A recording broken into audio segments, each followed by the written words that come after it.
믿음의 돌직구를 던져라 라는 제목으로 하나님 말씀을 살펴보겠습니다. 신년 특별 새벽 기도가 은혜 가운데 마쳤습니다. 추운 새벽을 뚫고 많은 분들이 기도하러 나오셨습니다.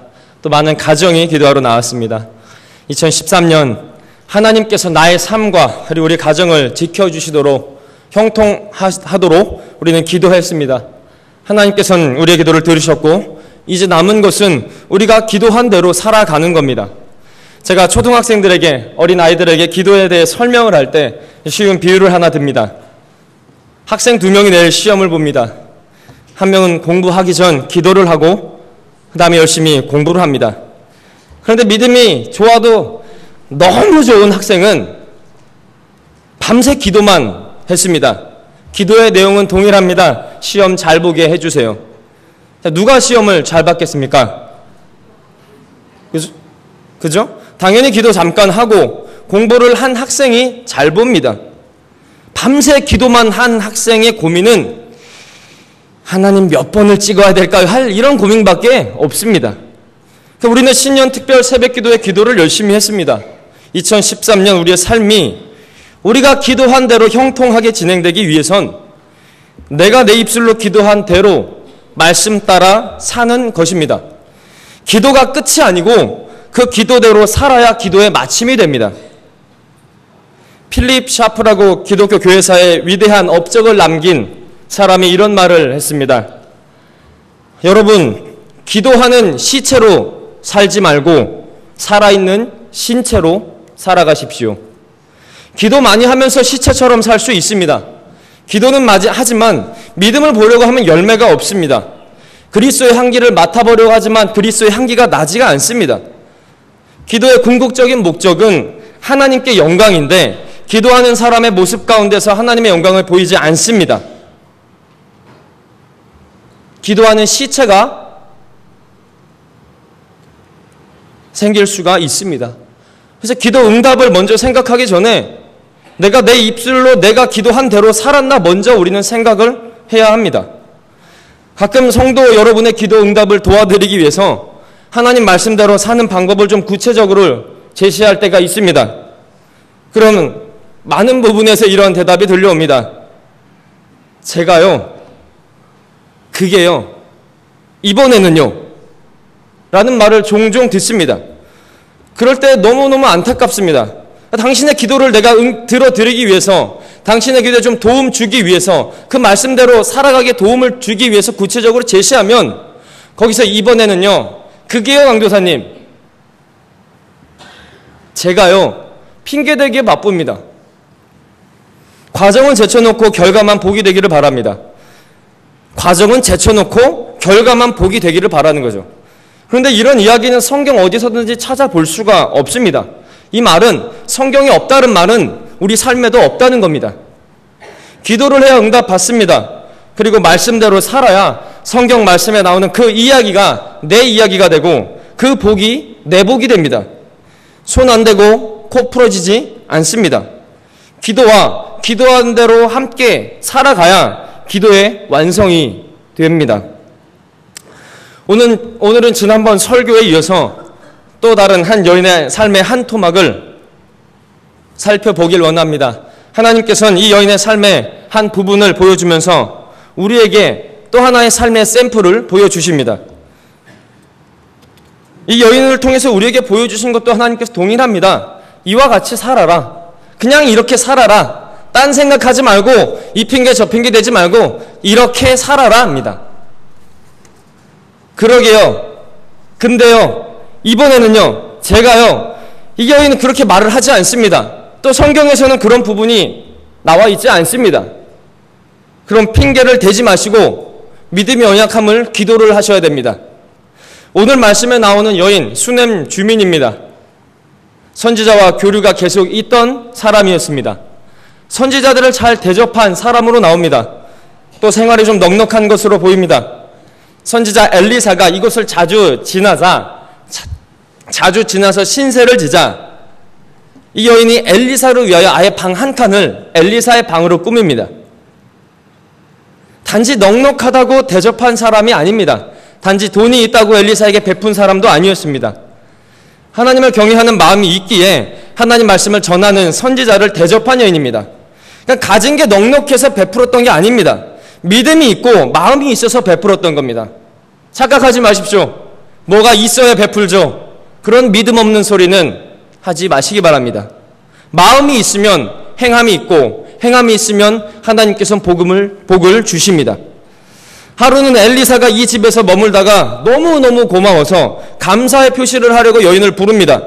여인에게 이 지역의 왕이나 사령관에게 말해서 잘 보호해주고 혹여 남편에게 어떤 병역이나 어떤 면제를 해줄 수 있을까라고 여인에게 묻습니다. 그러자 이 여인이 이 엘리사의 호의를 거절합니다. 괜찮습니다. 나는 내 삶에 아주 만족하고 있고요. 물질적으로나 환경적으로 도움을 안 받아도 괜찮을 것 같습니다. 선지자 엘리사, 당신의 그 호의가 너무 감사하지만 다른 사람에게 해주셔도 괜찮을 것 같습니다 라고 거절을 합니다. 그리고 여인이 돌아갑니다. 엘리사는 그래도 너무너무 고마워서 무엇을 해줄 수 있을까 고민을 하며 같이 다니는 게하시에게 물어봅니다. 그러자가 게하시가 엘리사가 모르던 한 가지 이야기를 합니다. 지금 저 여인에겐 아들이 없답니다. 그리고 남편도 늙어서 아이를 낳을 수 없는 상황입니다. 다 있어도 이 여인에게 이것 하나는 그 무엇과도 바꿀 수 없는 아픔이었고 숨기고 싶은 것이었고 슬픔이었습니다. 당시 사회에서 아이가 없다는 것은 여호와께 복을 받지 못한 거라고 사람들은 생각을 했습니다. 아무리 이 여인이 풍족했다고 해도 아무리 이 여인이 잘 살았다고 해도 사람들은 고운 시선으로 보지 못했을 겁니다. 왜냐하면 이 여인에게는 아이가 없습니다. 하나님께 복을 받지 못한 사람이라고 찌릿하면서 혀를 찰 수도 있는 여인이었습니다. 하지만 이 여인은 사람들의 그런 시선 가운데서도 하나님에 대한 믿음을 버리지 않았습니다. 여인은 비록 하나님께서 나에게 자녀를 주진 않았지만 다른 것들을 주셨기에 감사하면서 살았던 것으로 보입니다. 그러니까 믿음이 왔다 갔다 하나님 무엇을 주었기 때문에 감사하고 주지 않았기 때문에 불평하던 그런 단순한 여인이 아니었다라는 겁니다. 그래도 여인에게 아이가 없다는 것은 꺼내기 싫은 상처 중에 상처임은 틀림이 없습니다. 엘리사가 다시 여인을 부릅니다. 여자가 오자 다짜고짜 엘리사가 말을 합니다. 한 해가 지나면 당신에게 아들이 있을 것입니다. 그러자 여인이 이렇게 말을 합니다. 내 주 하나님의 사람이여 당신의 계집종을 속이지 마옵소서. 바꿔 말하면 이겁니다. 아이고 됐습니다. 괜찮습니다. 괜찮으니 부담 갖지 마시고 편하게 푹 쉬다 가세요. 이 말은 이 여인이 믿음이 없다라기보다 아이를 갖는다는 문제에 대해서 좀 체념한 것으로 보입니다. 마치 바울이 하나님께 자신의 질병을 고쳐달라고 말을 하죠. 그러자 하나님께서는 내 은혜가 족하도다라고 말씀을 하십니다. 그래서 이 여인은 비록 말 못할 아이가 없다는 이 말 못할 아픔이 있었지만 자신의 모습에 현재 모습에 감사하며 만족하며 살았던 것으로 보입니다. 바꿔 말하면 이 여인에게 있어서 이 여인은 믿음이 없는 것이 아니고 창조주 하나님의 능력을 너무 작게 생각하고 있었다는 겁니다.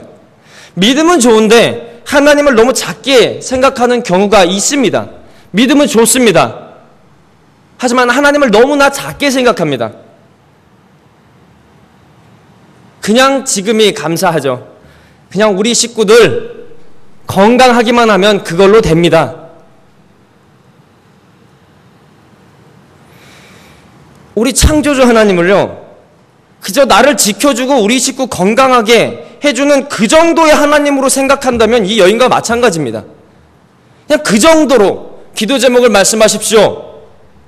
그냥 건강하게요. 우리 자녀가 아이가 학교에서 잘 생활할 수 있도록요. 그 정도로 하나님께 대한 기도를 작게 생각하면 하나님께서는 그 정도밖에 안 들어주십니다. 우리 하나님을 나의 인생을, 우리 아이의 인생을, 우리 가정의 인생을 송두리째 바꿔주실 수 있는 분이 하나님입니다. 사업을 하시는 분들은요, 지금 환경이 조금 더 나아지도록만 기도하지 마시고요, 상상 이상으로 엄청나게 좋아져서 그 물질로 하나님을 섬기는데, 하나님 내가 교회 짓겠습니다. 10개 짓겠습니다. 복을 주시옵소서. 그렇게 기도하시기 바랍니다.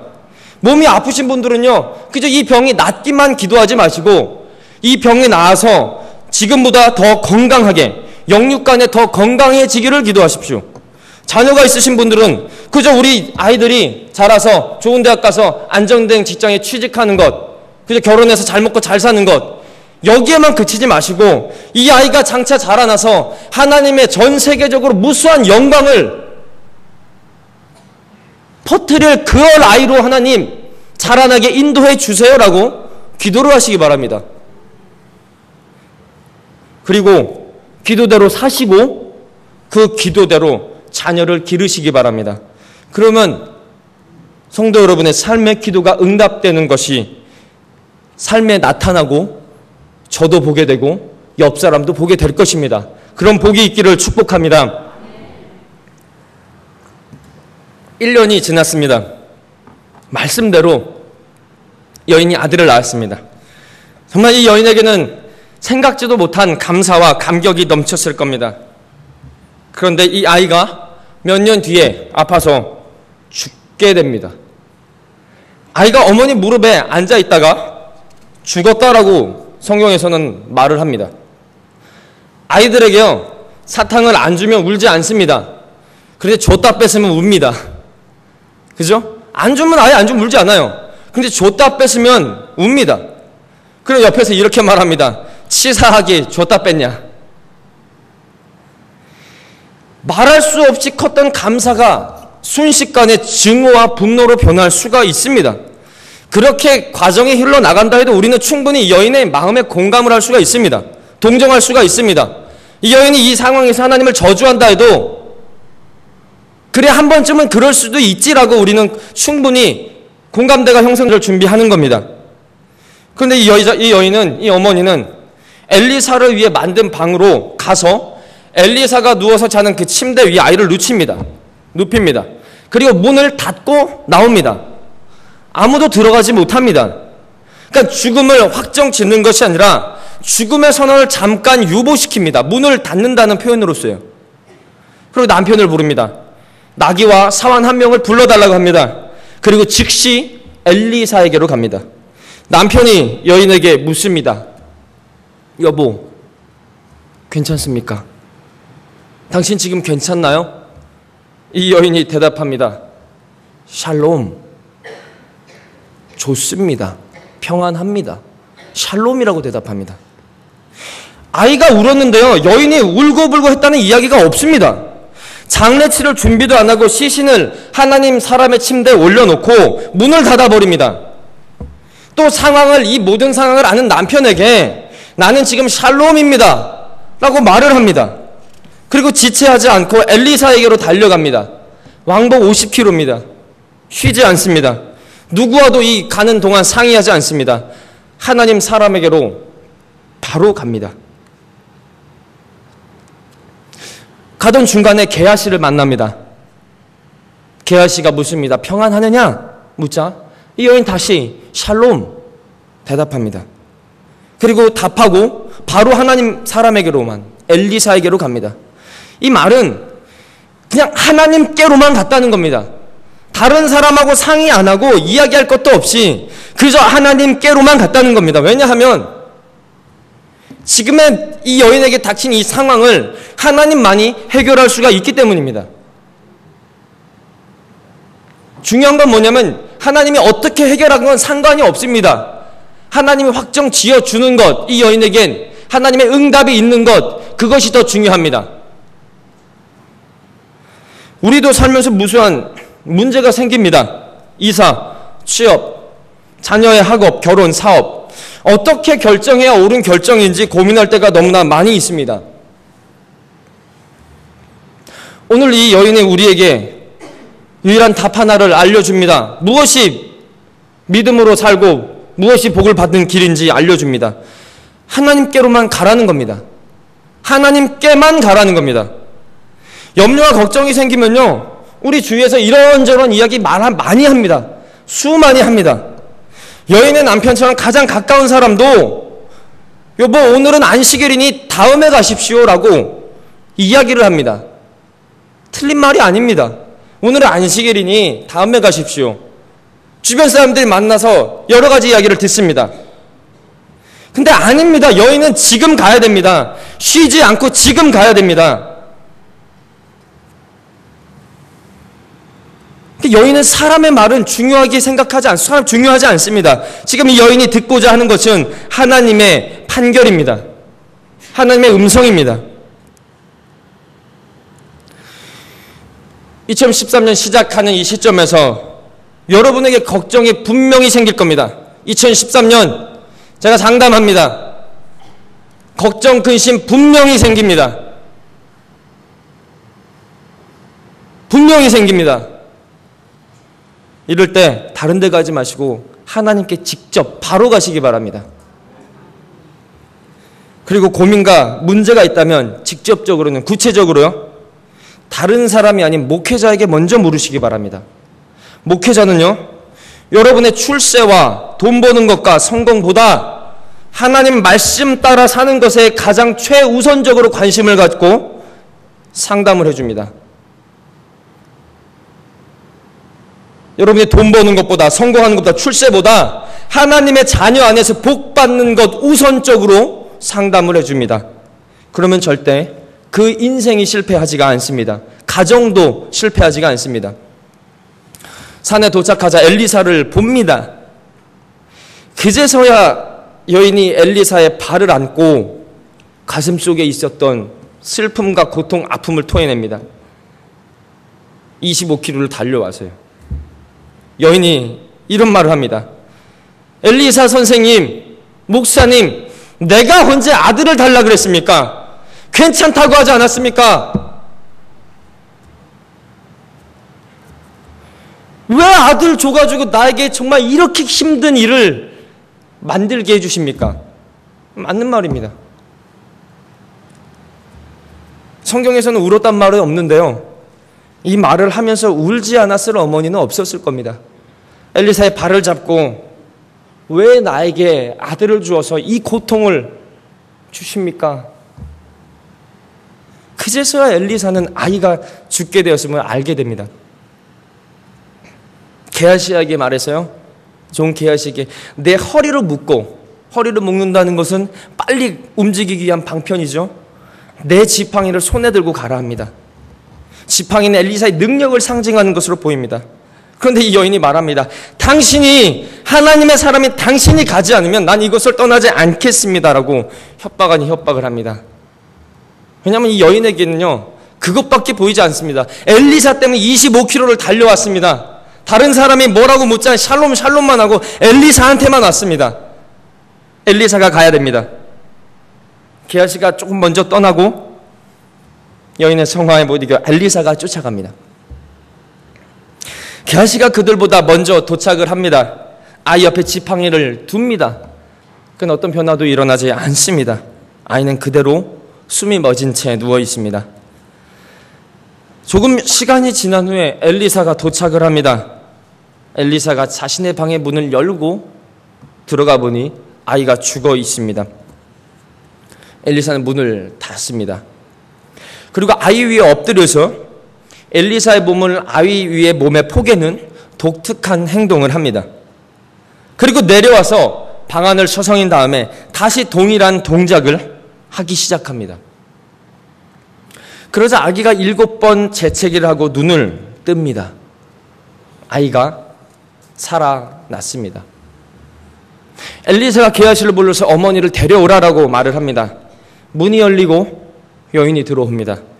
살아난 아이를 그녀 눈으로 보게 됩니다. 이 여인을 보면요, 어쩌면 엘리사보다 이 여인의 믿음이 더 좋아 보입니다. 엘리사는 하나님의 사람은 능력이 있는 사람입니다. 하지만 믿음은 이 여인이 더 좋아 보입니다. 여인의 아들이 다시 살아난 것은 여인의 하나님에 대한 절대적인 믿음의 결과였습니다. 하나님께만 가야 다른 사람의 이야기를 들어서 알겠습니다. 중요한 건 하나님께만 가야 해결된다라는 겁니다.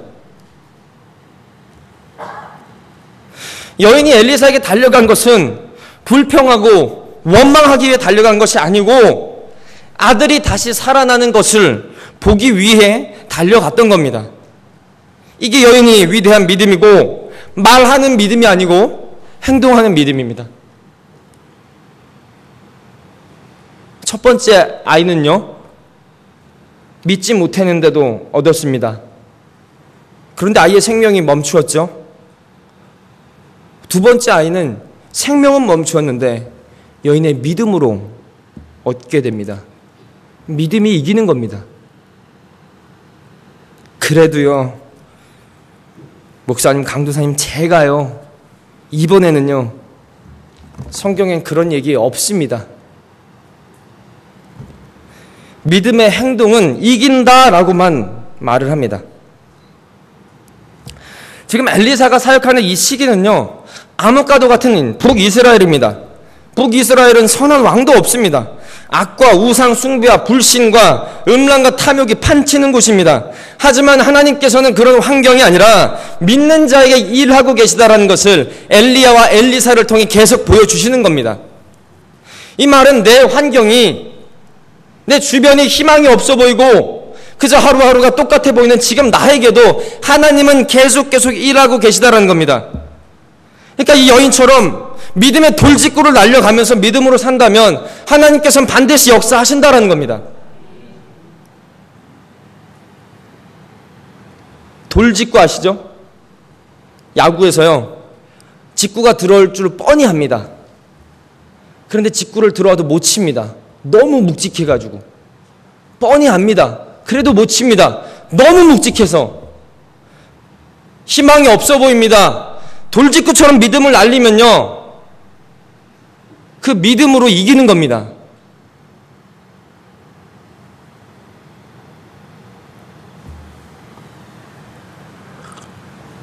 여인의 행동과 아들이 살아났다는 소문은 순식간에 퍼집니다.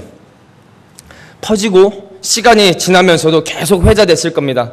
맞아, 그때 하나님의 사람, 그 사람이 와서 이 여인을 살렸어. 이 여인 믿음 너무 좋았어. 왕복 50km 되는 거리를 여인 혼자, 아이가 죽었음에도 불구하고 장례 준비도 안 하고, 이 여인의 믿음 너무 좋았어. 이런 소문이 시간이 지나고 계속 흘러갔을 겁니다. 그렇게 800년이 지납니다. 예수님 사시던 그 시기까지 그 소문은 이어졌을 겁니다. 어느 날 수냄 여인과 같이 살았던 곳과 가까운 나인이라는 동네에 장례가 납니다. 한 과부의 젊은 외아들이 죽었습니다. 장례 행렬이 성에서 나오는 것을 예수님이 보게 됩니다. 예수님께서는 그저 과부의 모습을 불쌍히 여기십니다. 그리고 관에 가서, 장례 행렬로 가서 관에 손을 댑니다. 죽은 자에게 손을 대는 것은 유대 사람들이 말하기를 율법에 부정해지는 것이라고 알고 있는 겁니다. 죽이는 율법을 깨트리고 예수님께서 살리는 손을 관에 대십니다. 그리고 모든 사람들이 보는 앞에서 말을 합니다. 청년아, 내가 너한테 말하노니 일어나라. 어떤 독특한 행동도 필요 없습니다. 사람들이 보지 않게 문을 닫는 행동도 필요 없습니다. 여러 번 외치지 않습니다. 몇 번의 행동도 필요 없습니다. 한마디면 충분했습니다. 일어나라. 그러자 관에서 죽은 아들이 일어납니다. 그 광경을 보던 모든 사람들이 하나님께 영광을 돌립니다. 그리고 엘리사보다 큰 선지자가 우리 가운데 일어났다라고 외치기 시작합니다. 이 소문이 온 유대에 퍼집니다. 과부의 아들을 살리시며 예수님께서는 온 세상에 나는 생명을 주관하는 하나님의 아들임을 다시 한번 보여줍니다. 이 놀라운 역사를 행하신 긍휼이 많으신 예수님께서는 예수님의 자녀된 우리에게 찾아오셔서 직접 이렇게 명령하십니다. 나는 생명을 주관하고 세상을 창조한 하나님의 아들이다. 두려워하지 말고 와서 믿기만 하라. 일어나라.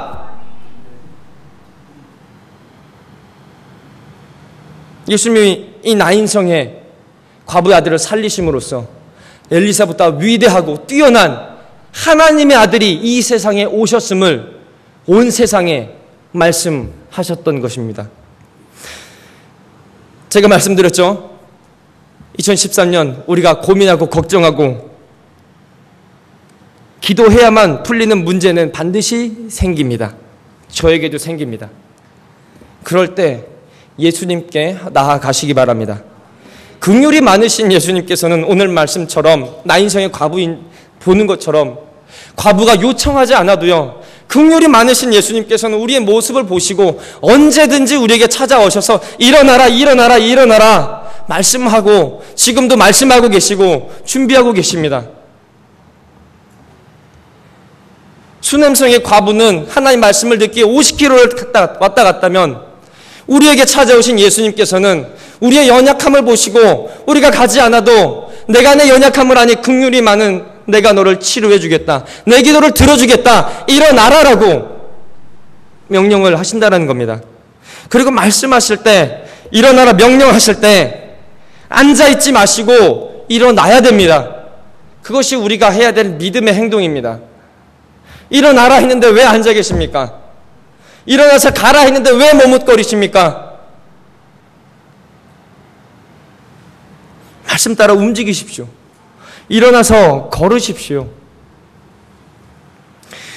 우리 예수님은요, 사랑이 많은, 이런 많은 표현이 아니고요, 사랑 그 자체입니다. 은혜 그 자체고 긍휼 그 자체입니다. 지난날의 믿음 없음과 부족함과 연약함은 무릎 꿇고 기도하고 버리시고 믿음으로 나아가면 됩니다. 지난날의 과거의 믿음 없음과 부족함에 연연하지 마시고 믿음으로 다시 한번 무릎 꿇고 나아가십시오. 그러면 우리 예수님께서는 우리의 허물을 다 덮으십니다. 과거에 매이지 마시고 지금 이 시간 믿음으로 나가시기 바랍니다. 그러면 예수님께서는 여러분의 삶의 현장에서 반드시 일하시고 그 영광을 보이실 것입니다. 왜냐하면 예수님께서는, 하나님께서는 우리를 통해 영광 받기를 원하십니다. 수냄 여인과 나인성의 여인의 이야기는 우리의 이야기입니다. 2013년 여러분의 이야기대로 축복합니다. 믿음의 돌직구를 날리십시오. 딴 거 하지 마시고요. 핑계대지 마시고, 핑계댈 거 생각나면 하나님 내가 믿음이 부족합니다라고 솔직하게 고백하십시오. 제가요 이번에는요 핑계입니다. 다 핑계입니다. 믿음 없음을 도와주시옵소서. 이게 기도입니다. 기도하시고 믿음의 돌직구를 던지셔서 우리를 방해하는 모든 것들을 쓰러뜨리고 하나님께 기도 응답을 받고 2013년 복의 통로가 성도 여러분의 가정에 활짝 열려서 하나님께서 기도한 대로 말할 수 없는 놀라운 은혜와 복과 형통함이 가득하기를 예수님의 이름으로 축복합니다. 우리 같이